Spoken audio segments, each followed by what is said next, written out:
do like any posting or anything about this. So I'm excited to see how many people show up.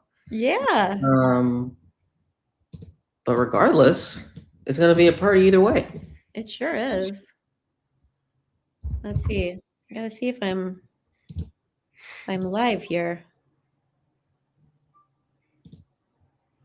We're definitely live on YouTube. Let me check LinkedIn.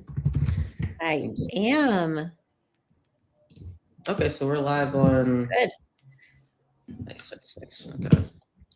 Let's see what's happening on LinkedIn. See, LinkedIn used to have whenever you were live, it used to have it like whenever you go on like your profile be like on top. Mm-hmm. Man, we're just going backwards. Somebody should tell them. Oh, we got a few people in here. So, for those of you who are here with us right now, could you tell us where you're located?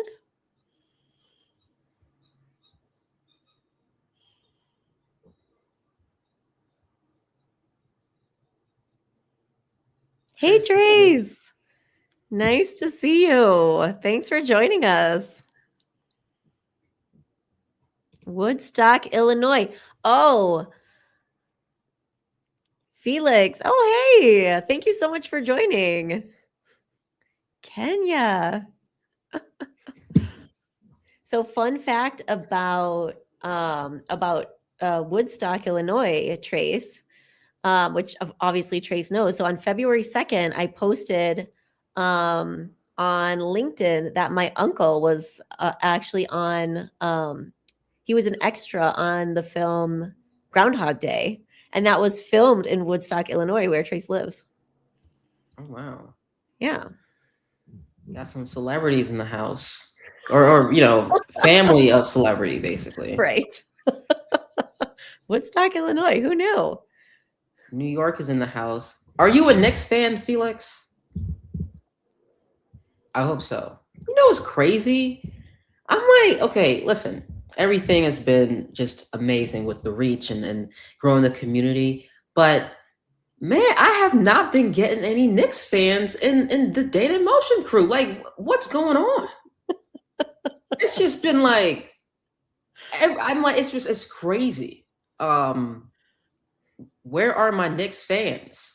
Like, Bentonville, Phillips back, Bentonville in the house, Arkansas, where Walmart's headquartered. Oh, right. Yeah. That's right. We talked about this last time, didn't we? Yeah, and he had to leave early. But Philip, I hope you're going to be here for the whole time. Pacers fan, listen. Knicks fan, okay. All right, now we got some Knicks fans. Now, okay, it's going to be a good time. Knicks fan in the house. All right. Pacers fan.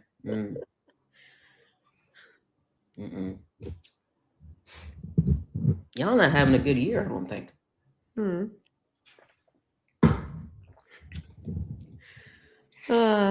Times like this, I wish I was a sports fan. Sometimes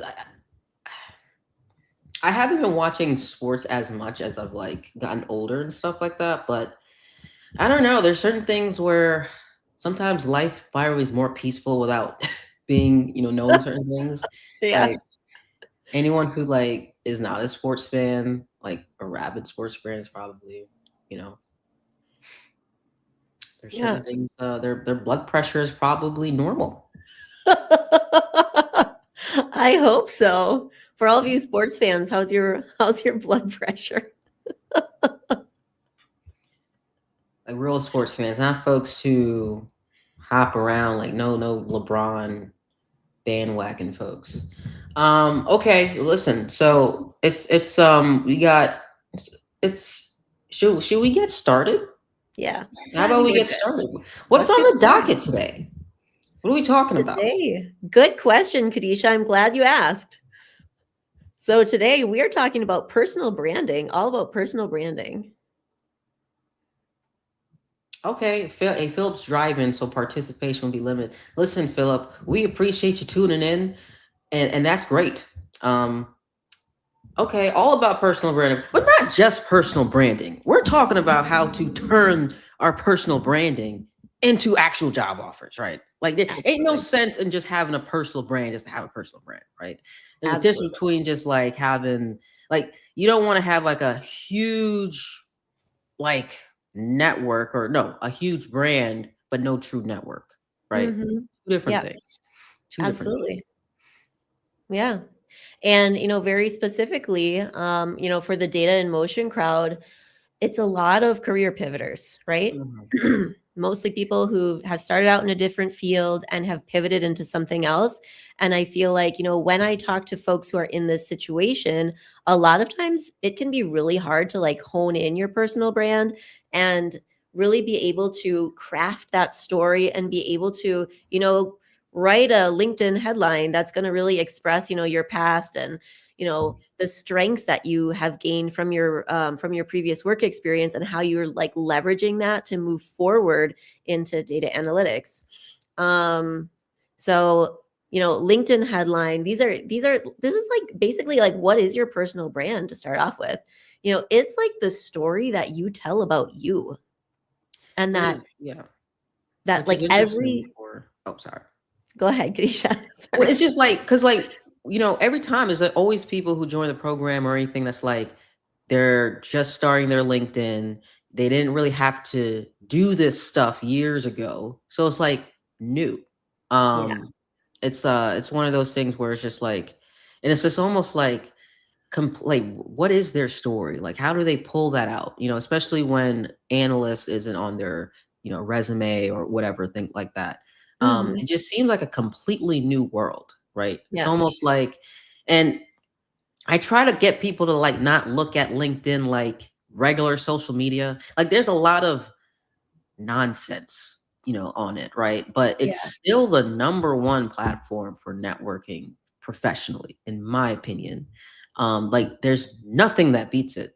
Mm. But it's like it's a big thing to get folks to like look at it like not like posting on like Instagram or whatnot. Yeah, absolutely.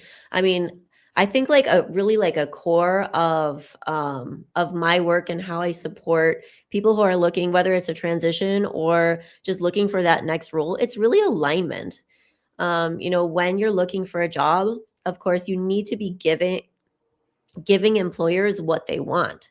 So we have to first like know what they want and then be really reflecting that in our personal brand, in our messaging. And for those of you who are listening right now, I mean, personal brand isn't just LinkedIn. Yes, it is LinkedIn. And like Kadisha said, it's extremely important to have that professional presence on LinkedIn because, especially if you're looking for a role in tech, like we're on LinkedIn, guys. And I am glad that some of you are actually tuning in from LinkedIn right now. So but it is LinkedIn and it is just like literally what you go and you say to a person when you introduce yourself. It's what you say in an interview. It's what people say about you when you're not there, regardless of how they got that information about you. So it is really like let's say like your kind of brand story, your origin story. And when I come up with a personal brand, there are three different things I want to think about: past, present, and future. And you really want to make sure that your past and present is aligned with your future and that's aligned with what companies want right now. There's a you mentioned fit. And there's a thing in business called product market fit. And I made this thing. I'm gonna post about it again. I made a thing in Canva called uh no, I made a post about it maybe like a year or two ago about what is it? Job market fit or something. It was like Mm, basically just it was like yeah, job market fit, basically. And I'm gonna pull it out. But basically it's the same thing. And it's like, okay, you think about okay, what are the skills that you have? What are the skills that the market's asking for? And then the skills that what your ideal job, so like data analyst, what are the ideal skills that to be a data analyst, right? And then in the middle, right, is the your job market fit in the beginning or in the mm, middle, yeah. mm, So like starting, yeah, go it's like starting from that point is like extremely important. And then it's like more clear too. right? You're not going like, first of all, you appreciate your background, you appreciate what you're bringing to the table, and you first of all, you're aware of what you're bringing to the table. Most career changers, they're not aware of what they're bringing to the table. And so you gotta put some personal branding worksheets and you put like really put some like having like think. Don't just go to Chat GPT. Like really think about your background, your stories, and similar like what you were talking about for the Amazon, like how they interview. Hmm. Because when I interviewed for them, I was asking around to like folks in my network, like, hey, how do I, interview? And it's like one thing for technical, but that stuff about their leadership principles, and it's like always have a story for each one. It's the same. Mm, It's really the same principle. Like yeah. it's just like tying, like thinking about your stories of like when you've done stuff, Yeah. um, and then really molding it to what's being asked for. It's really I don't know. It's very eye opening. I just don't think we really think about that because unless you're a narcissist, we don't really talk about ourselves that much or really So yeah. Yeah. Yeah, absolutely. And like I think what you said about, people not seeing their people not seeing their value in the work that they've done in the past is so valid. You know, and I would love to hear from you like how you felt about your personal brand when you pivoted into data because, from your LinkedIn profile, we can see that you started out, you worked in the military and you were delivering pizzas for a while. And all of a sudden, you became a bomb something data analyst. So, I mean, obviously, there was a transition that happened. There were skills that were gained in order to make that a possibility. But also, I mean, there's a story behind that. Oh yeah, for sure. So what I did was, well, first thing I did was I looked up, data analytics. Well, I looked up data, right? So it took a month, and I saw data analyst, data scientist, data engineer. Data scientist had the highest amount of median income at the time, right? Like that, and data engineer, highest amount of median income versus data analyst, and that's what all the content creators was pushing at the time, right? This was like, what, 5 years ago now? And but it was like statistics and all this. I failed math in college. So I was like, no thanks. And then data engineer was like Python and like all these code. I'm like, no thanks. So I was like, it seemed like it was super like what do you call it? What do you call it? Like the barrier to entry was easier and more like I was looking at the job description or what they do, and I'm like, hey, I've done this type of stuff, right? Just not with like some of the tools. So I learned the tools like Excel, Tableau, pretty quickly during the summertime. But when it came down to interviewing and how I presented myself in interviews, what I did was I would always like think of like I always had like a particular story when I was on like deployment specifically in the Navy that I always talk about where I was a superstar, where I leveraged what I thought was like my key things where at the time it was leadership, process improvement, and then like creativity. So those are my things. And notice those are three things that are not technical, but those are three things that are intangibles. Those are three things that, especially in the realm of data analytics, where there's so much ambiguity and so much like you don't want to be someone where if you're someone where you have to have your hand held for everything, it's not gonna be a fun time.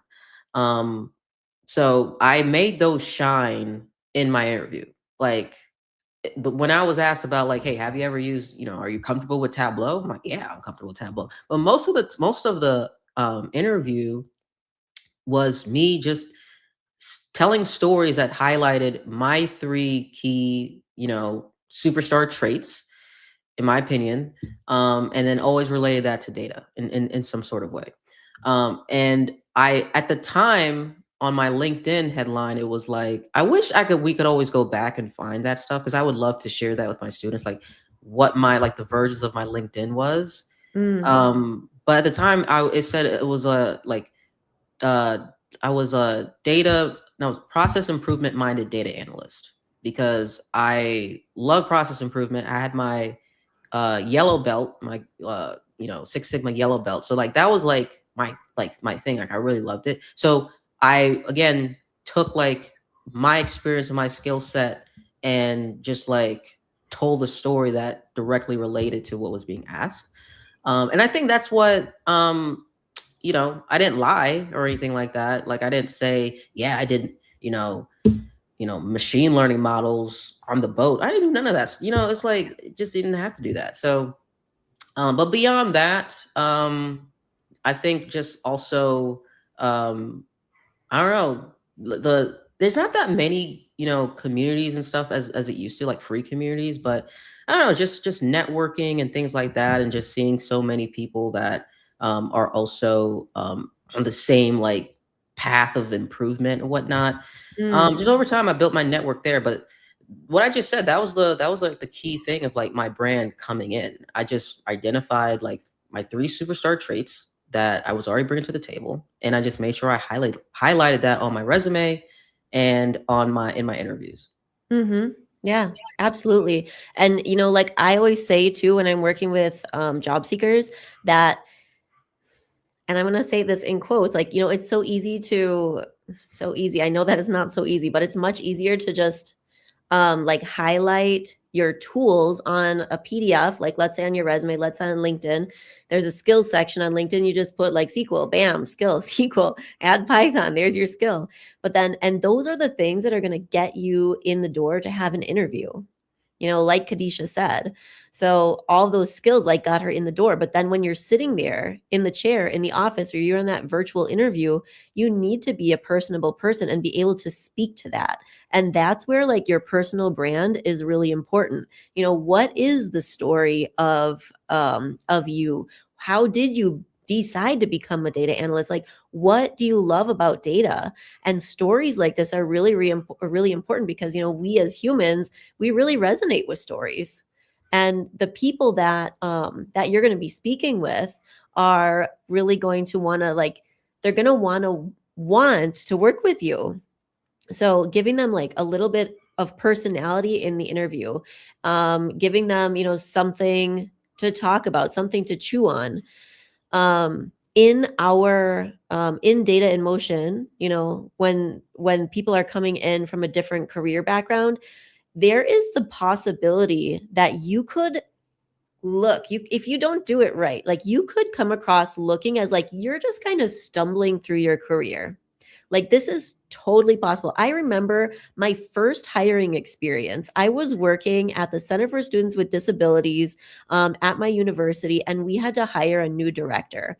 And they needed some students on the hiring committee to sit in on the interviews and give feedback. So I was selected to be on that committee, and they asked for my feedback first, which I was really appreciative of because I was the most inexperienced person. And the first thing I said, there were three interviews that I sat on, and there was this one guy who had studied in all of these different states. He had studied three different topics, and he even had like a PhD, but he had also worked in like three different industries. And then now he was interviewing for this role at the Center for Students with Disabilities. And I came out of that interview, and when they asked me for feedback on this guy, I said, this guy comes across as being kind of a surfer dude who's just like stumbling through life. And they were like, that is so on point. That is exactly the same the same impression that they got. And thank God I was sitting in on this interview because I got the point when I was probably 21, 22 years old that your story matters and you need to bring it all together. It needs to be cohesive. So I know for all of those of you who are out there who are looking to pivot into a career, I know that we're mostly speaking to a data crowd here, looking to pivot into data. Know that the things that you've done in the past are likely related to data. You don't just from one day to the next decide to like go into like a completely different career. There's usually some kind of reasoning behind it. Even if that's like not top of mind for you, I would love for you to like get that out. Ask yourself a few questions like, what was it that turned me on to data initially? That's going to be part of your pivot story because if somebody in an interview asks you, so why are you interested in data? You don't want to say 120K salary. You want to love something about data, and they're going to want to hire a person who loves data, who's interested, who's had a spark. you know? Yeah, I definitely love something that data can be used for. I know, it's interesting you said that, you don't just like randomly like choose a career. So Definitely past me was definitely doing that. My first career was I was a massage therapist. And I literally just like decided to just enroll in massage school while also in college. It was just while I was listen pre Navy me. I don't know. You know, it just I did not know that about you. yeah. Well, most people their first job was like McDonald's, fast food. Nope, I was a massage therapist, a licensed massage therapist. If you look up my name on the Georgia SOS statement, Secretary of the State, you'll find my name. It'll see it, and it'll say my license is obviously what do you call it? Expired, Expired. but like you'll see Mhm. it. Um, anyways, yes. Did the surfer dude? Did that impression of the surfer dude? Did that come off as a great impression or no? For the No, he did not get hired. He was the last choice of the three. hmm. Yeah, and I mean these jobs, in public, like, in higher education, they're really coveted. Like there are a lot of people who really want to work in like university administration.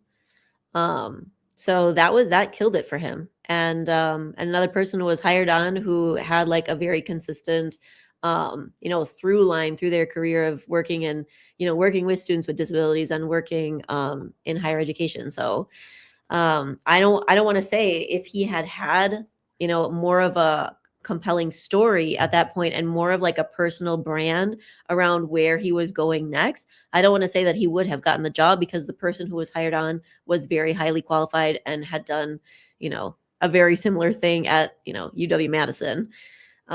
So it was, tough crowd out there, but but I mean, I really left the interview not with a positive impression. And there were three candidates. I remember the person who got the job, I remember that guy, and I don't even remember if the other person was male or female.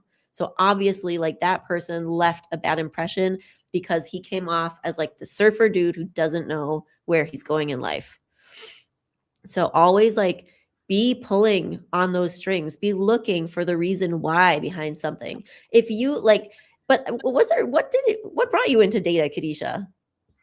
Oh, and that perfect. Someone kind of asked that question like that. Yeah, I was just what do you call it? So I went back to school to finish because again I flunked out of school. So I went back and then I'm like, man, I don't know what the heck I'm gonna do, with this, degree because I was still in school, technically, non-traditional student, but I met with the interim dean literally for like 30 minutes. Mhm. And I don't know. I said something like, listen, I don't know what the heck I'm gonna do. I don't know what to do after, and she said, I don't listen. It was 30 minutes. I don't know what she said for like 99% of the time, but for like maybe like 2 minutes, she said when I like got out of school or was in school like 20 years ago, with the same track that I was on, she Mhm. was like, I did a data analyst internship at Delta. Or she was like, she worked at Delta when she first graduated. So I was like, that's where I looked it up because I never even heard of data analysts or anything like that. Mhm. And I was like, okay, it seemed pretty cool to me. But I did a month of like again researching the data jobs. It was like three TJ data jobs, but and yeah, I mean, I love Tableau and whatnot. That I think that's what got me honestly. If there was no dashboarding involved, I don't think I would have stuck into it because I'm a creative person. So and Mm. I like drawing and stuff like that. Like that is Mm. me. I'm not really like um whatever the opposite is. Like I love creativity. Like that's my jam. So Mhm. Yeah. So, I mean, at the time, I mean, now your story has obviously evolved and you've had all these like really cool roles in data and, gone to all these different places. But at the time, I mean, when you landed that first role, I bet that question was really important for you. And having that background as a creative person, like, is really important for data because not only are you working with like super structured data, hopefully, hopefully nice clean data, but you also do have to have that curiosity about you, that creativity to think like, okay, this is like what I assumed is wrong. Now I'm gonna like look at different angles and dig down into the data and see if it can like tell me a story. And if it tells me a story, like how am I going to communicate that to other people? So I think like probably, and of course I didn't know you at that time, but probably that was probably an important part of, you know, your interviews and Yeah, your and I had on my resume creative problem solving as one of my bullets or whatever, my skills. And then that was brought up in the interview, like, hey, I saw you have creative problem solving. I do, so that was brought up too. But yeah, we spent most of the time, most of the interview was like it was not about the technical stuff. It was Mm, like it was about the other things, which now is even more important in my opinion, because well, obviously, yes, table stakes is skill set, right? yeah, Skills like the technical skills, table stakes. yeah, But in my opinion, there's far more people that you can find with the technical skills, but they're lacking the soft skills, the problem solving skills, the creativity, the communication, the storytelling, etc. That really are the big drivers. I remember there was um one of our students when she was like interviewing, like she ended up getting like 5 senior roles in like 45 days or whatever. And then one of the roles that she was interviewing for, it was at Home Depot actually, and they were like, it was a role that it was like they were interviewing for a while. So it had been hmm, like, and they were saying that it had been so difficult to find someone who has both the technical skills and then the soft skills. Like they would find like someone that was like strong in the technical skills but not great in the soft skills, they wouldn't hire them.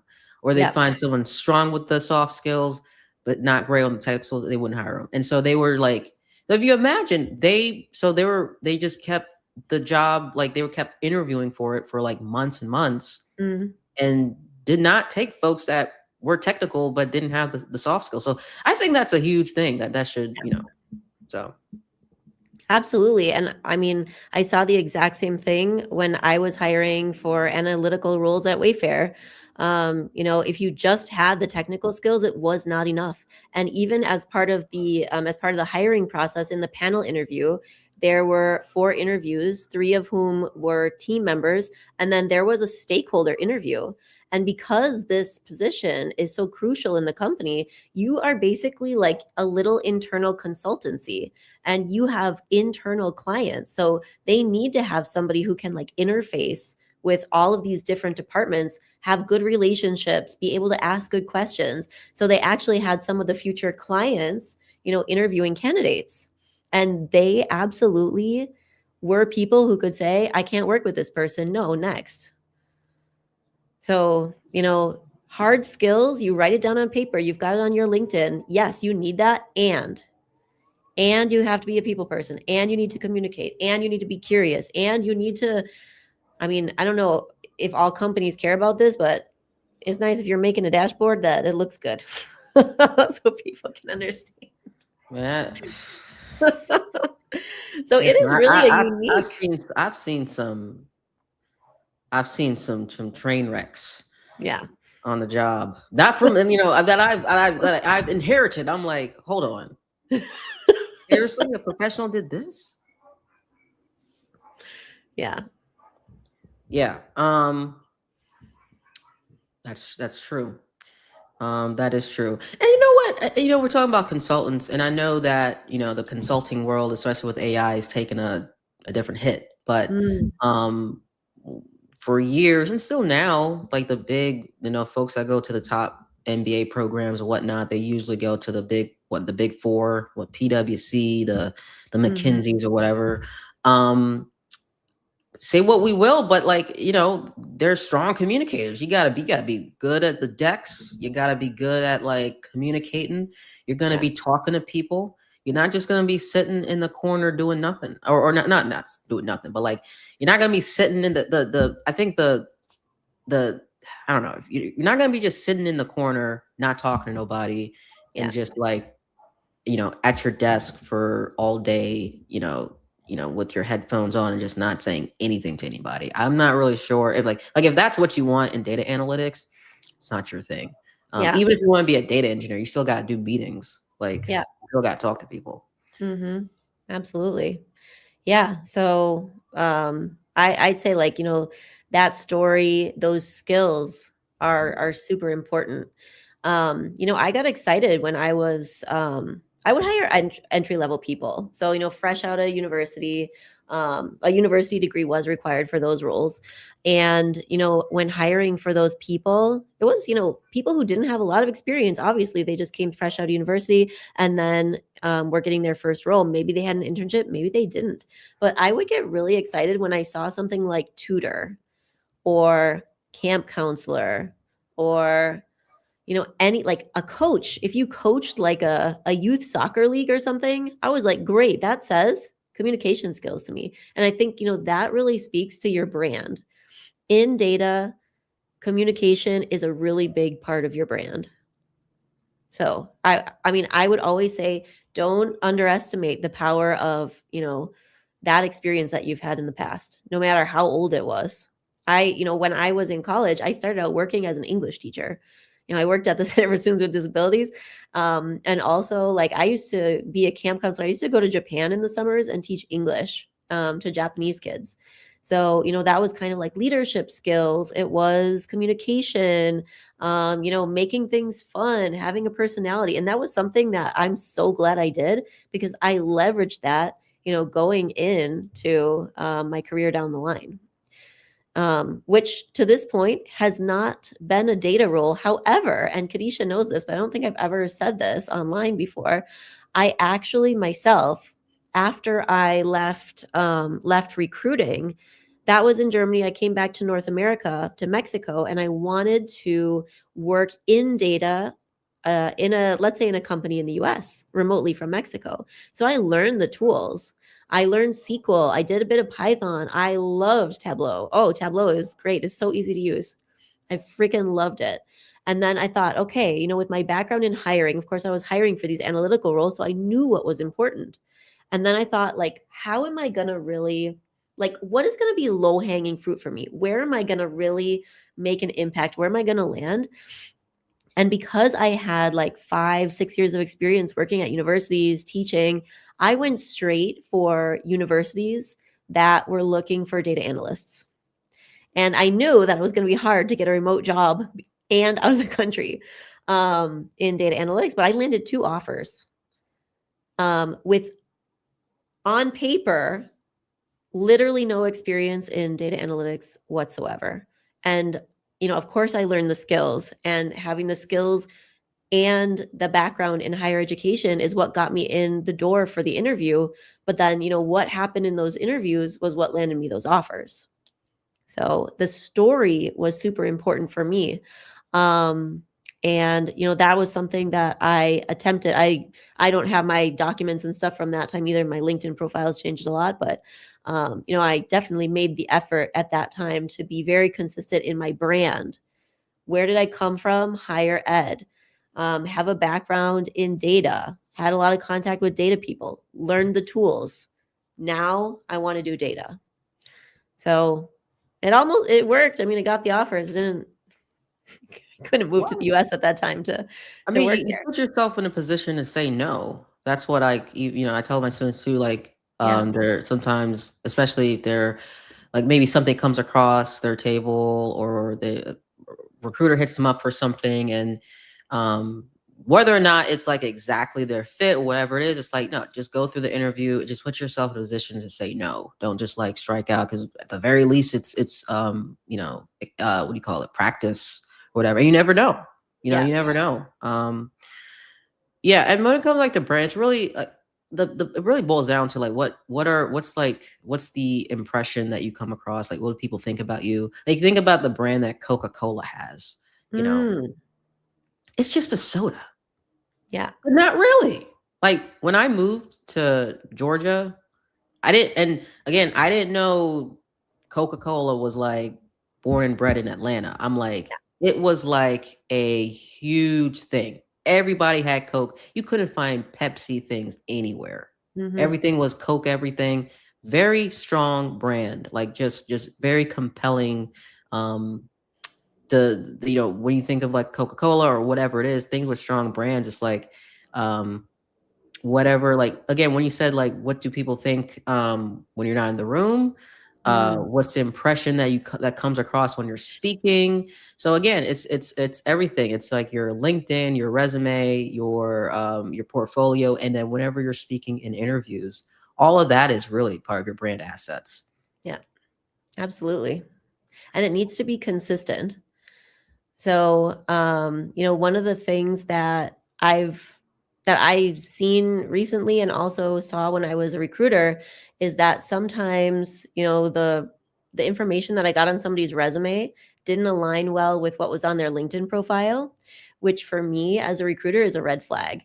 And at that time, that was before, ChatGPT was available.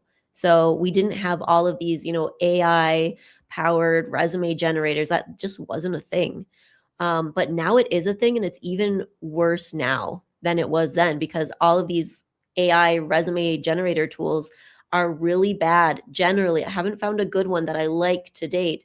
But if it's just a generic tool that you're going to talk to for 2 minutes, toss in your old resume, and it's going to come up with a resume for you for a particular job, I guarantee you it's going to be wacky and not maybe like far out there wacky, but it's not going to align 100% with what you're putting out there on LinkedIn. And then, if you're a person who wants to really land a role with a particular company, it's really important that you make a good impression to the recruiter, the person who's like sitting in that chair, because they decide you moving on or not. Am I talking to you or not? You have 5 seconds, you have 10 seconds for me to decide. And if I'm interested in you, you better bet that today I am clicking into your LinkedIn profile because I know that everybody's using tools.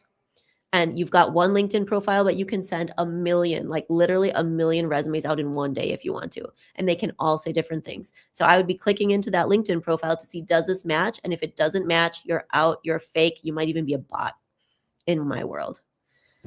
Yeah, because I know we've all listen. I know some. I know we've all had some really bad first dates, or we've used the apps, and you get on you get there, and you're like, I mean, I've never been like catfish. I've never been catfished, right? I'm sorry for those who have, but like, it'll say like, what their traits are, and then you get there and you ain't what you said. You ain't what you said, and it's like you're there for like the first 5 minutes of the dinner, and you're like, this ain't gonna work, but you know, Yeah. whatever. Like, so when it comes down to the job market and things like that, you're single until you're married. Right. Basically, you are single Absolutely. until you're married. Yeah. And you do not want your marriage to start on a foundation of lies because if you do, it will crumble. And the same goes for your job. Mm-hmm. Yeah. And So don't cheat on your marriage either. no. Yeah, but you can cheat on your job. You can have a side hustle. That's okay. Oh yeah. You can have Yeah. a side piece. Side pieces are okay. It work. You can have a side piece. Yeah, side pieces are okay. Listen, it's one thing to have like chicken, but you gotta have the fries. You gotta have the sweet potatoes, right? So yeah, side pieces are completely fine. Amazing. Wonderful. Well, that being said, I was trying to think of like ways that we could talk about this from a pivot perspective. And I thought like, okay, we could do this one of two ways. Either like I could make a bunch of stuff up about a fictitious person, or I could talk about like literally what I did as a data analyst and what my story was when I actually was landing those offers in the US as a data analyst. All right, let's do it. So I'm thinking I'm going to see if I can get I'm going to get my screen up here. In the meantime, I'm gonna answer this one question. Yeah. Do you need any kind of degree to give you an edge in getting a job as a data analyst? Nope. You just need a degree. Like, honestly, it could be in basket weaving, it could be in anything. But in terms of like giving you an edge, there's nothing that really gives you an edge, in my opinion. Now, shout out to Kennesaw State University. Okay. The first school, I think they have a bachelor's degree in, I think, artificial intelligence. I think we're the first school in the country or whatever. Listen, Oh, Keisha, we're I doing have to shout out to my alma mater, University of Wisconsin Whitewater, because before you made that announcement, like a couple weeks prior, my university had announced their major in AI as well. a bachelor's degree. bachelor's degree in AI. University of Wisconsin Whitewater. Go Warhawks. Well, thanks for stealing our thunder. I'm sure you were the first in Georgia. Was it in Georgia? Dang it! Or wait, Nah, I posted in the Discord. Let me verify. You're telling me Cheesehead's got it going on. Cheesehead's an AI. But to, as asterisk to Chris. Dang, it is Georgia. Dang it. In Georgia, yeah. Okay, asterisk to Chris. So I think that's a really good question. And, there's been a little bit of debate about whether we actually even need degrees going forward. I don't have an answer to that question right now. So if the question is specific degree versus any random degree, take my word for it. I have a bachelor's degree in German. That was my first degree. I got offers in data analytics. So having a degree sometimes is a hurdle to get an offer at a certain company. So degree versus no degree, you still have an edge if you have that bachelor's degree. It doesn't really matter what it's in. I don't know if we're going to, moving forward, if we're going to go to a place where like nobody has a degree. That I'm not sure. I don't know about that, to be honest. And honestly, please, again, my headline is always, I hope career changers become data analysts without going back to school. I am not going to be I'm never the person that says, oh, you don't need a bachelor's degree. And honestly, please don't be listening to folks who are like, yeah, I would have been the same place if I didn't have a bachelor's degree. BS. Absolute BS. Yeah. It's all BS. Again, if you're, blue collar work and things like that, there's definitely tons of other career choices that doesn't need that stuff. But most of those, there's still some sort of schooling, to be honest. Yeah. Right. But yeah, please don't, in terms of like no degree at all, it's going to be, I think we're in a long, the curve is it's a much more uphill battle for like no bachelor's degree. But you can get anything. It can be anything. Again, basket weaving, anything. But there's no, in terms of what gives you an edge. It's interesting. I think one of the key people at Anthropic, she said that, I think she said like studying like humanities or majoring in like the non-technical stuff is going to be even more valuable today, which I completely agree. Me too. Yeah, I would not study. Listen, the folks studying computer science, right? They're shaking in their boots. They're shaking in their boots. Yeah. Yeah. I mean, it's coming for us, right? And I don't want to think that that's a bad thing. I mean, I think we're still at a point where we definitely need humans for context and for verification, et cetera, et cetera. But what is this going to look like 10 years down the line? I honestly have no idea. Are we all just going to be like product managers at some point? Because I don't need to code, in order to have a product. Well, you can buy. I'm not saying that today you don't need to code or you don't need to have a person who knows about, like, let's say data infrastructure or cybersecurity. Like, obviously these things are important, but 10 years from now, I can very easily see that a human is not needed to write a line of code for anything, and it will be secure. Yeah, it might be more higher level stuff. Might be, but let's not listen to any nonsense about no human ever needed. That nonsense is dumb. Propaganda. It's propaganda. I got a video coming out about that. It's propaganda. Yeah. All right. I can't wait to see it. But also, I mean, on that point, like, I feel like there's always going to need to be a person, but like the amount of coding that a person's going to need to do is going to decrease exponentially. Yeah. It's just like, I mean, not just like, but like I mean, the cotton gin, stuff like that, but you still have to have the Industrial Revolution. Sorry? The Industrial Revolution? Oh, yeah. Okay. I think more along the lines of like steam and trains and. Well, yeah. There's always going to have someone like, the train conductors, there's someone driving the train. Right. I'm not getting on no train where there's no conductor in the front. Right. I'm not doing that. You already got Waymo, right? You know Waymo? Yes. So we just learned that they're operated or monitored by folks in the Philippines. Like there's always human involvement. Like these folks are lying to you. Come on. Yeah. Yeah. And I think that's going to continue to be the case. And I mean, for today's job market, I would not be encouraging people not to get a degree today. Oh No. So no. Unless you today, want to be a plumber, but then you still unless got to you go want to to be a school. plumber, which But is they're still great. cool. We Oh yeah. need plumbers. That no AI better be. I'm not trusting no AI plumbers. No, neither would I. And I don't like, honestly, like, I don't think 10 years down the line that I'm going to want an AI plumber either, like a plumber robot. I don't think so. Who knows? Let's, call me a liar 10 years from now, or call me wrong or whatever. But that being said, let's get back to personal branding. So, all right. Is it okay if I talk a little bit about my pivot story? Sure, go ahead and talk about yourself. Awesome. So it was like, so I'm gonna like frame this as like, as in the moment, like a few years ago when I was looking for roles as a data analyst, when I was landing those offers in Michigan or wherever they were. I think Tennessee was another one. So basically, like I said earlier, I have a bachelor's degree in German. And I am so happy that I did that because it has led to from one thing to the next, to the next, to the next. I went and studied abroad. I learned that it is so great to be able to communicate with people who are different from me.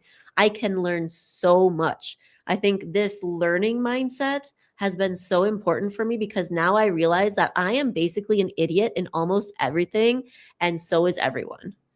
There is always a person who knows more than you in a certain thing.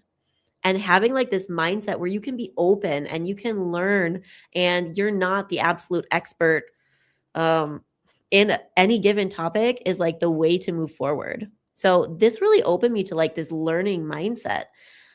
Then I went in, like I did my master's degree in international studies. It was called International Studies, Peace and Conflict Research. And it was in the political science department. And the number one most important lesson that I learned in these studies is that I absolutely hate political science. I hate it with a passion. Oh, the last job on earth that I want to do is going into politics. Absolutely not. That does not fill my cup. That is stressful. Like, you will not find me there. But what I did find was that I loved education. I loved where it took me. I loved being able to learn from these people. And I wanted everyone to have access to education. And I wanted everyone to be able to like advance in their careers, learn something new, implement something new, make money for them and their families, regardless of their background. So from there, I went into university administration. Like I ran a grad school for like 5 years from an administrative standpoint.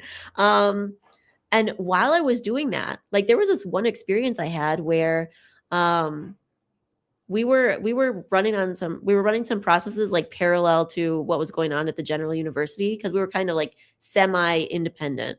And one of the things that we had to do independently because of that was run our own application process. And this application process needed a data infrastructure.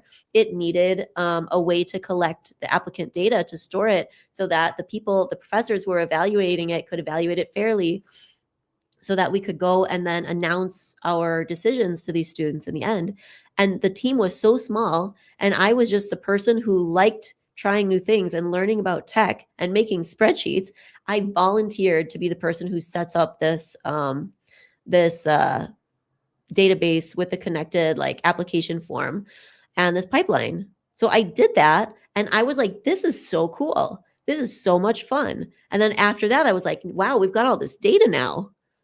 I bet I could toss this into a spreadsheet and like get some insights, having no idea what like a spreadsheet or insights were because I didn't even have the language at that point. And then I went into like making this whole evaluation of the application process. Like, what does the funnel look like? Where are applicants coming from?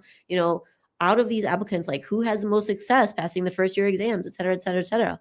Wow, amazing. still loving university life at university administration. Next role, international office, working with people, administering programs there. And then that was a limited position. Use data there too.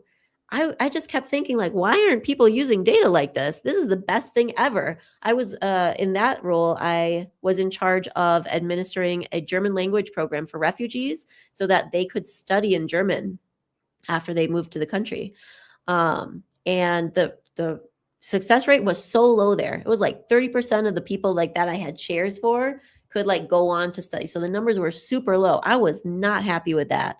And I was just like, guys, let's get some data.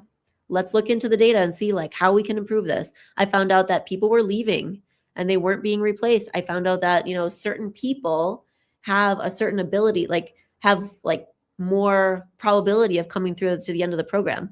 Rearranged a whole like application process, weighted criteria in order to like have the best people in the program at the time. And that year, it was the best graduation rate in the state. I was so happy. And then after that, got just honestly, randomly hired into Wayfair. The connection there was Wayfair. I was working at a university and they needed a campus recruiter. So I spoke English, I spoke German, I was a campus recruiter, I knew stuff about data. Bam, hiring for BI at Wayfair. Then I realized these guys are doing something that's really cool. Like, not only are they like doing the communication part of work that I was doing with everybody else at that time, but they're like digging into the data and they're making the spreadsheets and they're presenting the findings and they're getting the outcomes. That was so cool. And they're making more money than me. So what am I going to do? I go learn SQL, learn a little Python, learn a little Tableau, put it out there. And then this was my personal brand, more or less at the time.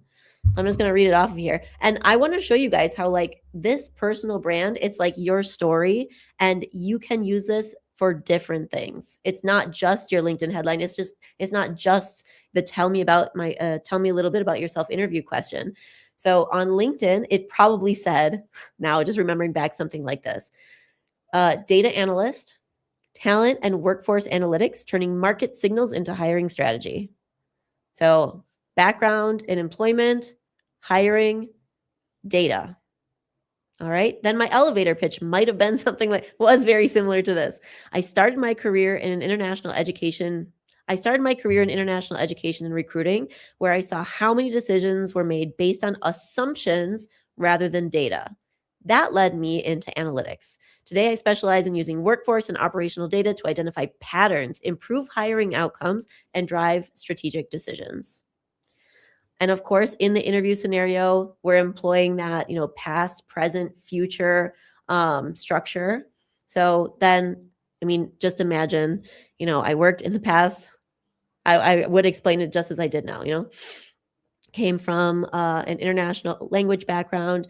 Currently, and at the time, the most recent job, I'm currently working in recruiting for data analytics professionals and have recently upskilled in SQL, Python, and let's say Tableau.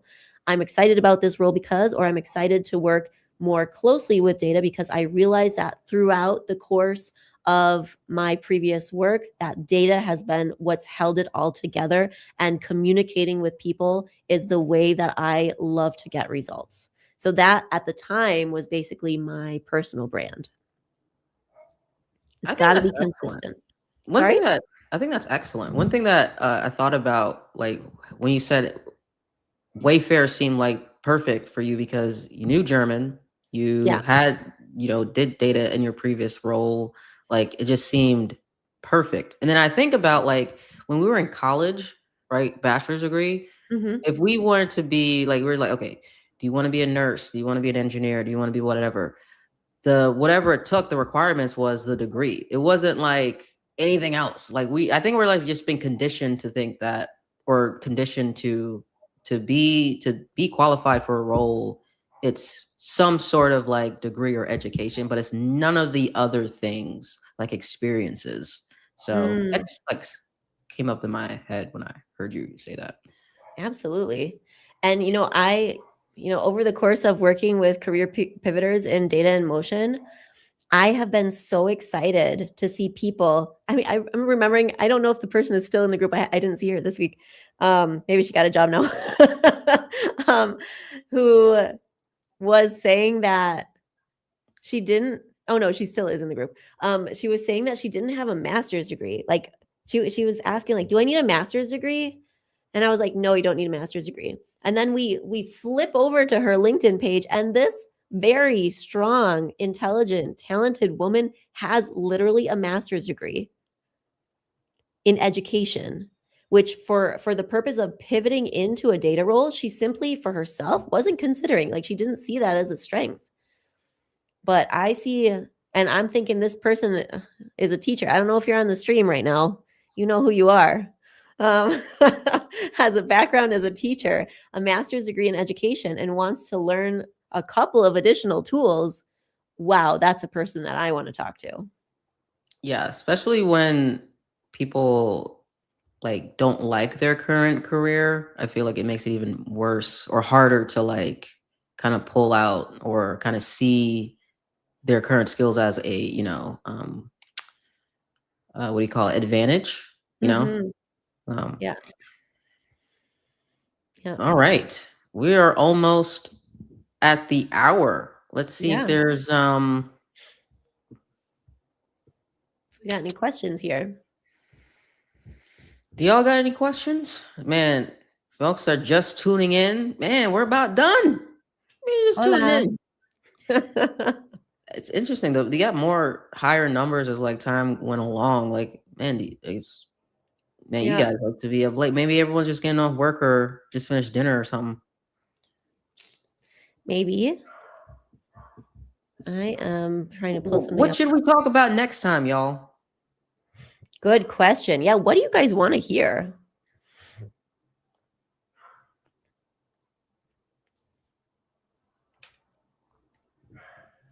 A good showing tonight. Yeah, it's recorded. It is recorded. Yeah. Man, y'all are just coming in, man. Like, man, I guess this is a time that, man, you guys like to be up late. I guess 7 p.m. Central is a key time, West Coast time. Yeah. All right, Emily. Maybe we gotta do these later. Darn, we gotta. I don't know. Or no, Oh, you're like no. yeah, maybe Friday. Happy. The Hey, numbers Adina. are pretty good for a Friday night. I mean, if I take a good nap, I can do 7 p.m. Central. I can Yeah. do 7 p.m. Central. 7 p.m. Or no. Central is too late for me generally. Okay, all right. Yeah. We'll stick with 6 p.m. Central. I can make it work on a Friday, but I feel like people are out at happy hour on Friday. I would think, but the numbers are up high. Or Yeah. are we y'all's pre-game for happy hour? That'd be great too. I wouldn't mind.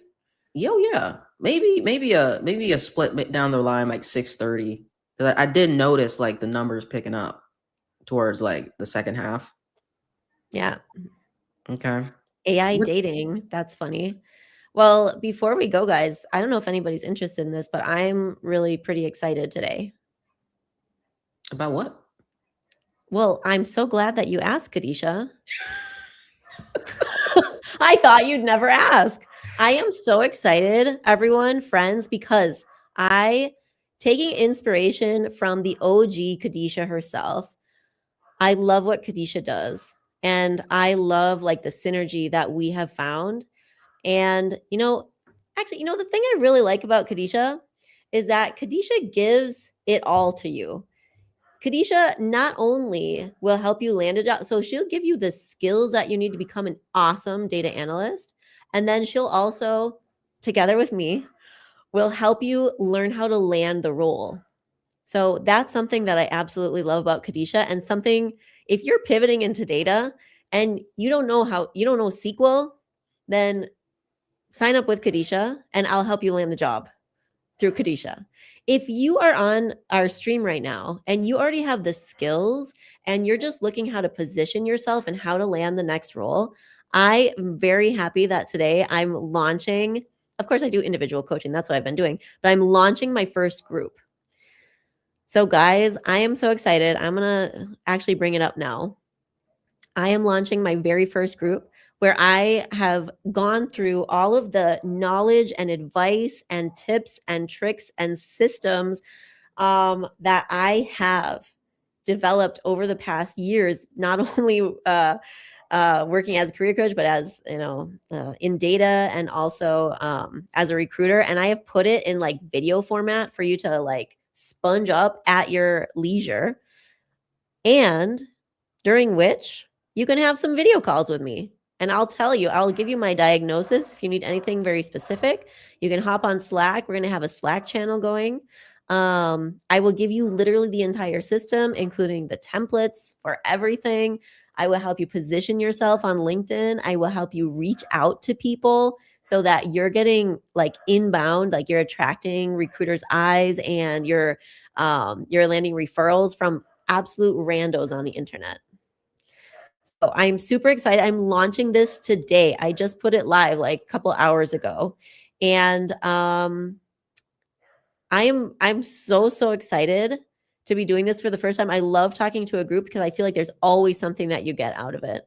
And for the first 20 people who sign up, you will be a founding member, and you will get the founding member rate, which is $500 for 3 months. So if you guys have any questions, I should probably like send a link to this somewhere. I was going to say, like, where's the link?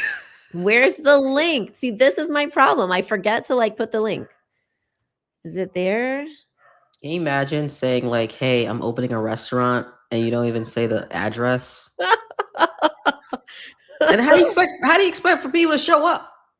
I know. I just put it as a comment in YouTube. Should I put it somewhere else? LinkedIn, you have to actually go in there. Go in there. Yeah. All right. Well, if you're watching this on LinkedIn, you're either on Kadisha's page or my page. We're streaming together on LinkedIn, and this is what you'll see on my LinkedIn page. So, should I show that? I'm not good at this. See, this is why I teach people how to get jobs and not other stuff. Yep. So if you go to my LinkedIn page and you click here, go to the same link. Or connect with Emily and ask and see. Absolutely. Anybody who's got a question, who's like got any suggestions or anything that you want to see, absolutely. It's like, early days here, and I am like open to it. Like a sponge here, guys. So let me know what you need, and I would be happy to, think about integrating that into my program. All right. I didn't really see too much about next time. So, how can we effectively use AI as a data analyst? What are some strategies for making the career change?